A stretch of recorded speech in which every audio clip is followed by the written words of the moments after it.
Réellement, si le cœur d'une personne est droit, elle aime entendre parler de donner. Ceux qui n'aiment pas entendre parler de donner sont ceux qui ne veulent pas donner. Restez avec nous dans Jouissez de votre vie.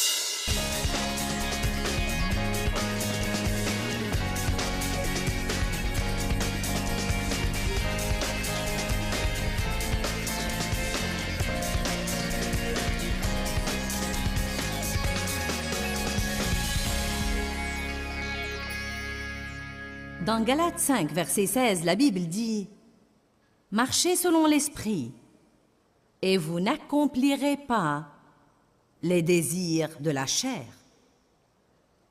Nous devons comprendre que la Bible ne nous enseigne pas et ne nous promet jamais que les désirs de la chair vont simplement s'en aller.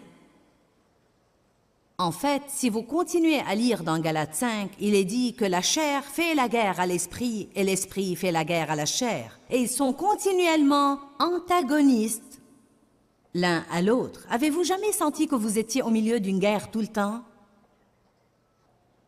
Vous êtes-vous jamais senti comme Jekyll et Hyde, comme si une partie de vous voulait faire une chose et une autre voulait faire autre chose? Pas étonnant que Paul ait dit dans Romains 7, 24, « Ô misérable que je suis, qui me délivrera de ce corps de mort? La chose que je veux faire, je ne la fais pas, et la chose que je ne veux pas faire, je finis par la faire. » Paul décrivait vraiment certaines des choses qu'il a endurées dans son apprentissage, et Paul a appris des choses juste comme j'ai appris des choses, et tout comme vous apprenez des choses. Car dans Philippiens 4, verset 11, il dit « J'ai appris à être content. » Donc nous apprenons et nous grandissons tout le temps au niveau de marcher selon l'esprit, qui est en fait ce que Dieu nous a appelés à faire. Nous sommes appelés à marcher selon l'esprit. Marchez selon l'esprit et vous n'accomplirez pas les désirs de la chair. Il s'agit vraiment de choix. De choix continuels, quotidiens, à tout moment. En fait, je veux vous parler pour un instant des moyens de reconnaître la chair. Nous devons pouvoir reconnaître facilement ce qui est de la chair et ce qui est de l'esprit. Par exemple, la chair a des traits de caractère et l'esprit a des traits de caractère. L'esprit, par exemple, est doux. Il mène, guide, incite, essaye de nous fournir des informations qui nous épargnent les ennuis, sans toutefois nous forcer ni faire pression sur nous, là où la chair manipule, contrôle, exige et impose. Avez-vous jamais senti une pression de votre chair? Spécialement les gens qui ont une sorte de dépendance dans leur vie ou qui luttent contre une sorte de dépendance connaissent cette sorte de pression que la chair peut faire sur eux. Même si vous devenez habitué à manger un dessert après chaque repas, je veux dire, vous pouvez être tellement rassasié que vous pouvez à peine bouger, mais arrivé la fin du repas, la chair dit « Je veux le dessert. Amenez-moi mon dessert. »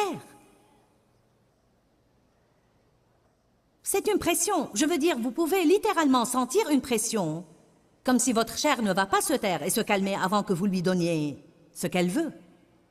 En fait, dans Romains chapitre 8, versets 12 et 13, dans la Bible amplifiée, la chair est appelée le dictateur. On y parle des ordres de la chair, vivre selon la chair. Si vous vivez selon la chair, vous allez mourir.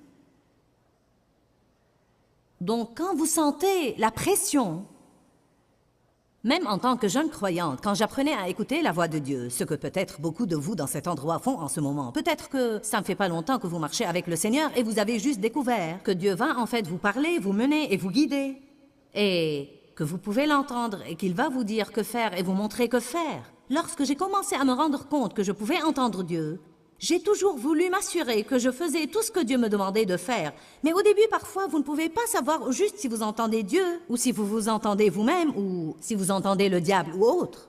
Un des moyens dont Dieu m'a apprise à être capable de savoir si je l'entendais ou non était que si je recevais une sorte de directive, une sorte de parole ou un sentiment qui me poussait à faire quelque chose, même si c'était une chose comme appeler quelqu'un et lui dire quelque chose, ou aller chez quelqu'un et lui donner quelque chose, si je sentais une pression pour le faire, Dieu m'a montré que ce n'est pas la manière dont il opère.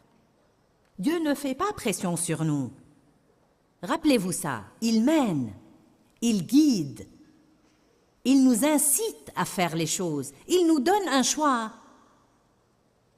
Parce qu'il ne veut pas nous manipuler. Dieu ne veut pas nous manipuler. Il veut nous montrer que faire, et puis il veut que nous choisissions de faire ce qui est juste volontiers parce que nous l'aimons. Donc, quand vous sentez beaucoup de pression, ça indique que c'est de la chair. La Bible, par exemple, dit que l'Esprit de Dieu est humble, gentil, doux et modeste. Mais la chair est sévère, dure, brutale et insistante. L'Esprit dit la vérité. La chair n'est que tromperie et mensonge et s'en sortir de choses et faire des choses que personne ne voit. Nous devons apprendre que quand nous devons nous cacher pour faire une chose, allez maintenant. Quand nous devons nous cacher pour faire une chose, c'est une bonne indication que ce n'est pas de Dieu.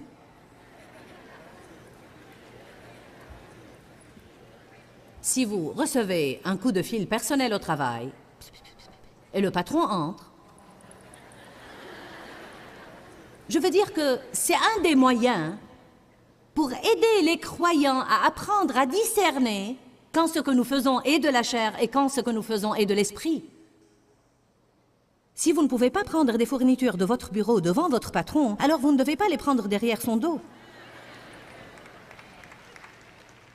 Allez maintenant, je vous dis la vérité. Si vous allez jouer sur l'Internet au bureau, durant les heures de travail, si vous ne le faites pas quand le patron vous voit, alors vous ne devez pas le faire quand il tourne le dos. Nous faisons trop de choses en pensant que personne ne nous voit et que nous nous en sortons, quand en réalité il y a un œil qui voit tout le temps. Et la vérité, c'est que Dieu voit tout ce que nous faisons et nous devons vivre devant Dieu et ne pas penser que nous nous en sortons de quoi que ce soit, car ce n'est pas le cas. Dites tous à voix haute, je ne m'en sors de rien.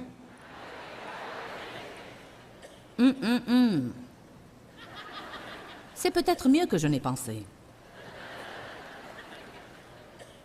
Peut-être qu'il vaudrait mieux camper là pour un instant et réfléchir à ça. La chair est si trompeuse. L'esprit, par exemple, nous mène à nous soumettre à l'autorité, mais la chair est rebelle. Je vais faire à ma manière. L'esprit est fidèle et engagé, longanime et patient. C'est comme ça qu'est l'esprit. La chair est impatiente, non engagée, infidèle, renonce facilement. Chaque fois que vous entendez « je vais juste renoncer »,« je vais juste renoncer », c'est vraiment trop, je vais renoncer. Ce n'est pas l'Esprit de Dieu qui vous parle, c'est la chair, c'est le diable qui vous parle à travers votre chair. Si nous voulons faire ce que Dieu veut, nous allons dire « je ne vais jamais renoncer ». Je vais faire ce que je suis censé faire jusqu'au jour où Jésus reviendra me prendre. Je ne vais pas renoncer, je ne vais pas laisser tomber, je ne vais pas rechuter, je ne vais pas abandonner. Je peux faire tout ce que je dois faire, car Dieu ne permettra pas que je sois tenté au-delà de mes forces. Mais avec chaque tentation, il préparera aussi le moyen d'en sortir. Amen.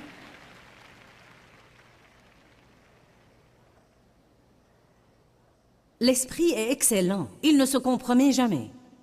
Et il fait toujours infiniment plus et au-delà de tout ce que vous pouvez jamais oser espérer, demander ou penser. Nous avons besoin aujourd'hui de personnes qui acceptent de faire le 1000 supplémentaire. Nous avons besoin de personnes aujourd'hui qui font un peu plus qu'ils ne doivent faire chaque fois. Nous devons être comme ces 5 vierges sages qui avaient un peu d'huile supplémentaire. Je n'aime pas les chrétiens qui ont juste assez pour se débrouiller, car dans ce cas, ils sont toujours ceux qui, quand il y a des ennuis, doivent recourir à quelqu'un d'autre qui a de l'huile supplémentaire pour répondre à leurs besoins. La chair se compromet, elle est médiocre dans la meilleure des hypothèses et ne fait jamais une chose qu'elle n'est pas obligée de faire.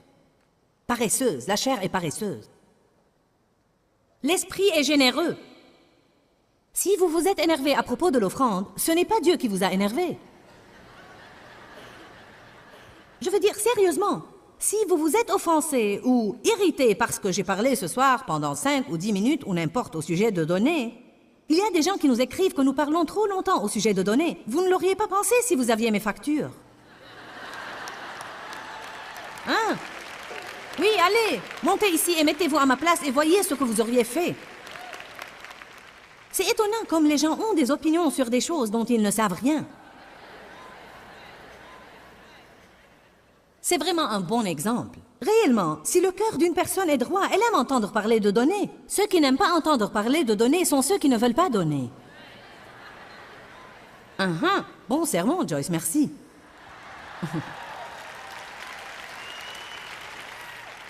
Il faut un examen de motif ici. Donc l'esprit est généreux, aime donner, se réjouit dans la prospérité des enfants de Dieu, mais la chair est vraiment avare, rancunière, jalouse et envieuse. Une chose est sûre, si vous voyez quelqu'un d'autre béni et vous êtes jaloux, vous devez dire tout de suite c'est la chair. L'esprit, et c'est important ici, l'esprit établit notre culpabilité mais ne nous condamne jamais. Au moment où vous sentez la condamnation, vous devez dire tout de suite c'est du diable. Car tout ce que vous devez faire, c'est lire Romains 8, où il est dit « Qui va nous condamner? Est-ce Jésus? Il est mort pour nous. » Dieu ne nous condamne pas. Il a envoyé Jésus pour mourir pour nous. Donc, soit nous nous condamnons, soit nous laissons le diable le faire. Le diable veut nous talonner et nous avoir sous quelque chose tout le temps. Et vous savez ce que la condamnation fait. Vous êtes vraiment sous tout. Il ne s'agit pas d'avoir votre péché pardonné et en être purifié et vous en débarrasser et avancer comme la Bible vous dit de le faire, mais c'est être sous quelque chose tout le temps, avoir mauvaise conscience. Le diable veut que vous ayez mauvaise conscience à propos de vous-même. Vous avez mauvaise conscience, Dieu ne peut pas se servir de vous pour servir quelqu'un d'autre. Dieu toutefois va établir notre culpabilité, nous amener à nous repentir, nous purifier et puis nous aider à entamer l'étape suivante. Amen. Nous devons sortir de dessous cette stupide condamnation. La condamnation ressemble à un manège. Vous y montez et il n'y a pas de place pour descendre. Et vous passez tout votre temps à lutter contre la condamnation et vous n'avez plus d'énergie pour marcher selon l'esprit. Marchez selon l'esprit et vous n'accomplirez pas les désirs de la chair. Nous ne sommes pas censés lutter contre la chair tout le temps. Nous devons nous concentrer à marcher selon l'esprit. Oubliez tout ce que vous faites de travers. Vous n'êtes pas obligé de donner à Dieu une liste tous les jours. Il sait déjà. Repentez-vous, obtenez son pardon et allez de l'avant et concentrez-vous à marcher selon l'esprit.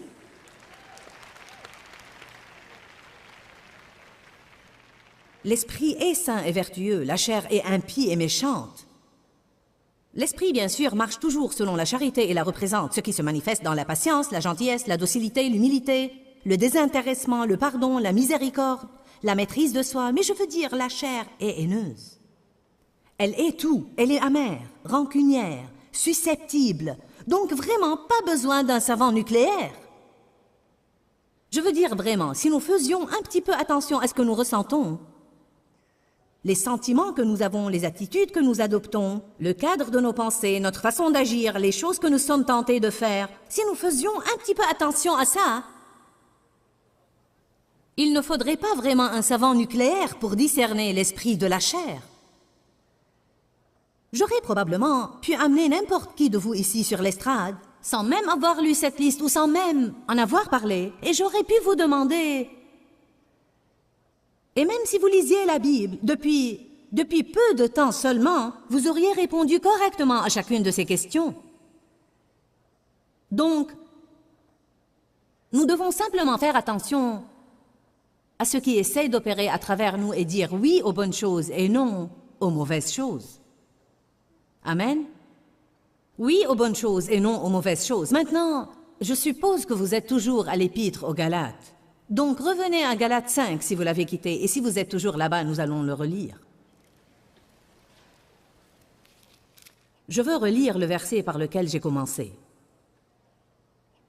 Galates 5, 16. Je dis donc marchez. Dites tous marchez. Jetons un coup d'œil ce soir à ce mot marcher et ce que ça veut dire. Marchez et vivez habituellement, dit la Bible amplifiée. J'aime ça, car il veut dire que vous devez former de nouvelles habitudes. Habituellement par le Saint-Esprit, réceptif et contrôlé et guidé par le Saint-Esprit. Et ainsi, vous n'allez certainement pas satisfaire les besoins maladifs et les désirs de la chair. Donc cela me dit, si je vais écouter le Saint-Esprit et faire ce qu'il me demande de faire, alors je n'accomplirai pas les désirs de la chair. Peut-être qu'ils sont là hurlant après moi, mais je ne vais pas les accomplir. Si je suis les encouragements du Saint-Esprit, exemple, la semaine dernière, Dave voulait que je fasse une chose qu'en aucune façon, aucunement, même pas le moins du monde je voulais faire. Y a-t-il quelqu'un ici qui se heurte jamais à ça? Avec un époux, ou avec un patron, ou avec n'importe qui. Je veux dire, il n'y avait même pas une toute petite chose en moi qui voulait le faire. Amen. Et de plus, il m'a dit qu'il pensait que Dieu voulait que je le fasse. Donc ça a plutôt doublé la pression. Maintenant, ce n'est plus seulement Dave qui veut que je le fasse, mais Dieu aussi. Je lui ai dit, eh bien, je ne suis pas sûre que Dieu veut que je le fasse. Il m'a dit, eh bien, je crois que Dieu veut que tu le fasses. Il a ajouté, va prier à ce sujet. Eh bien, je ne voulais même pas prier à ce sujet, parce que je ne voulais même pas que Dieu me dise qu'il voulait que je le fasse. Y a-t-il quelqu'un dans la maison ce soir? Vous ne voulez même pas prier, car vous avez peur que cette personne ait raison, et vous ne voudriez pas l'écouter si c'est le cas. Maintenant, voyez, il n'y avait pas une seule chose en moi qui voulait aller faire ça, mais pourtant, je connais assez la parole pour savoir, tout d'abord, que la Bible me dit de me soumettre à l'autorité de mon mari et de le faire avec une bonne attitude. Donc ça voulait dire que non seulement je devais faire ce qu'il m'avait demandé de faire, eh oui, non seulement je devais faire ce qu'il m'avait demandé de faire, mais je devais le faire avec une bonne attitude. Donc je devais le faire et je ne pouvais pas faire la moue toute la journée. Allez maintenant, je parle à quelqu'un. Non seulement je ne pouvais pas faire la moue extérieurement, je ne pouvais même pas murmurer intérieurement. Oh, et c'est vraiment la partie qui fait mal. Et vous savez, nous arrivons à ce stade graduellement. Il y avait une époque dans ma vie où j'aurais dit « je ne vais pas le faire », point. Et ce serait fini, je ne serais pas allée. Alors ça m'a pris un moment pour apprendre ça. Puis dans un autre stade de ma vie, j'ai grandi au point où je disais « oui chérie, oui chérie, je sais que je dois me soumettre ». Donc je l'aurais fait, mais j'aurais eu une mauvaise attitude. Puis je me suis élevée et je suis arrivée au point où je pouvais le faire avec une bonne attitude extérieurement, mais en murmurant dans mon cœur. Est-ce que quelqu'un a besoin d'entendre ce que je dis ce soir? Alors, dites tous, nous grandissons. C'est tout ce dont il s'agit. Il ne s'agit pas de quelqu'un ici ce soir ou de quelqu'un qui nous regarde à la télé. Vous n'êtes pas obligé d'être arrivé. En fait, il n'y a personne ici qui est arrivé ou qui arrivera jamais avant que Jésus revienne et nous prenne. Mais le point essentiel, c'est que nous devons continuer à avancer. Et nous sommes responsables de tout ce que nous savons. Et il s'agit de choix. Je pourrais avoir un parent riche qui me paye mes cours à la faculté. Ça ne veut pas dire que je vais recevoir mon diplôme. Jésus a payé nos cours. Il a payé très cher pour que nous ayons une vie exceptionnelle, une vie ointe, une vie prospère, une vie réussie, une vie remplie de vertu, de paix et de joie par le Saint-Esprit. Dieu peut se servir de nous pour faire des choses grandioses. Jésus a payé, il a versé son sang et il nous a ouvert la voie, mais nous devons faire les bons choix. J'ai dû faire le choix de ne pas faire ce dont j'avais envie, mais de marcher selon l'Esprit, car je savais ce que j'étais censé faire. Maintenant, vous savez quoi? Ma chair s'est sentie au bord des larmes toute la journée. Allez maintenant, vous savez comment est notre chair. Si notre chair ne fait pas à son idée, c'est juste comme... Ne prétendez pas que vous ignorez de quoi je parle, car vous le savez. C'est comme...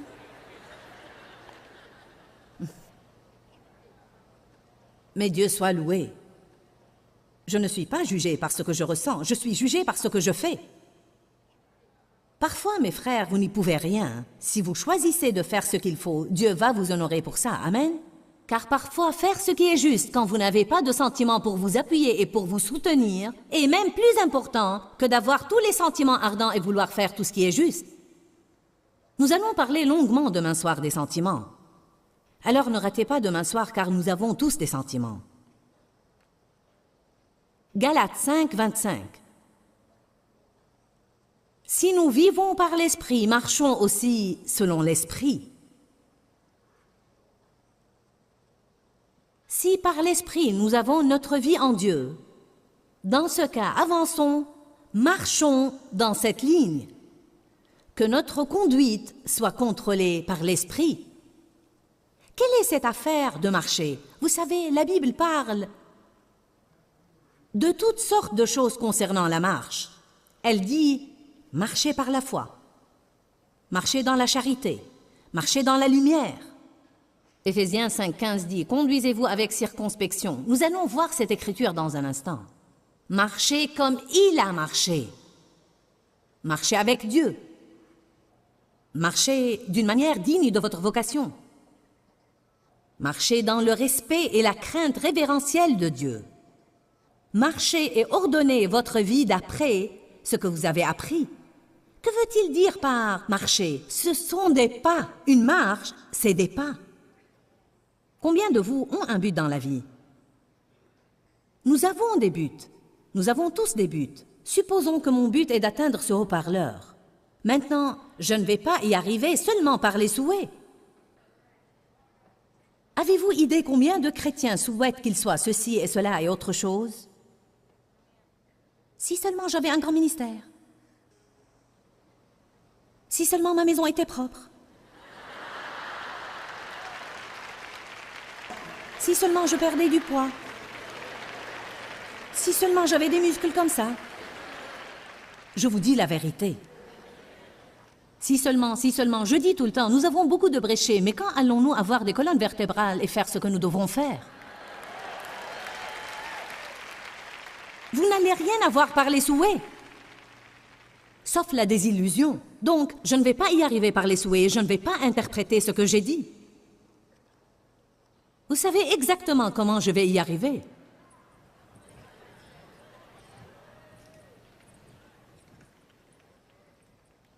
Ah, j'y suis arrivée, je suis contente de l'avoir fait. Chaque pas que j'ai fait était un choix, le savez-vous?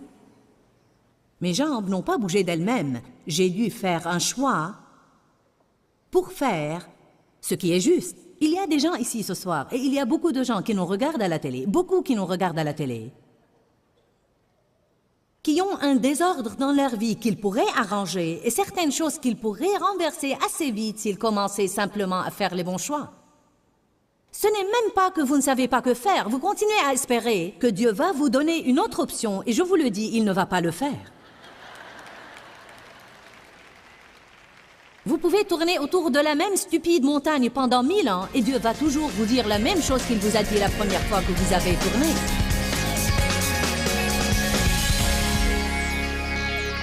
Nous voulons tous avoir une longueur d'avance sur le diable et c'est un sujet très important dont nous avons parlé aujourd'hui. Continuez à marcher quand le diable est en train de rôder. Ce que je veux dire par là, c'est qu'il ne faut pas renoncer. C'est la clé. Refusez de renoncer. L'endurance est la clé pour l'exaucement de votre prière et de jouir vraiment de la gloire de Dieu dans votre vie. Donc, je veux vous encourager aujourd'hui, quel que soit ce que vous endurez, et quelle que soit sa durée, continuez absolument à marcher et rappelez-vous, une marche, c'est un petit pas à la fois. Peut-être que vous n'allez pas sentir que vous faites un grand progrès, mais si vous continuez à marcher, vous allez vous en sortir de ces moments que vous traversez et vous allez connaître la gloire de Dieu dans votre vie. Rappelez-vous, quel que soit ce que vous endurez, ça aussi va passer. Vous savez, vous n'êtes pas les seuls qui doivent se dire ça. Je dois me dire ça quand des choses se passent dans ma vie. Parfois, Dave et moi, nous nous encourageons et il me dit « Joyce, ça aussi va passer ». Je crois que la parole de Dieu va sans aucun doute changer votre vie. Jésus a dit « Si vous demeurez dans ma parole, vous êtes vraiment mes disciples, vous connaîtrez la vérité et la vérité vous affranchira. » Que Dieu vous bénisse. À très bientôt. Dis-leur que je les aime. Dans ce livret, Joyce Meyer donne une révélation de l'amour de Dieu pour nous. Pour obtenir ce livret gratuitement, écrivez-nous à Joyce Meyer, boîte postale 40095-6300, Larnaca, Chypre. Ou bien visitez notre site web www.joycemeyer.org/fr.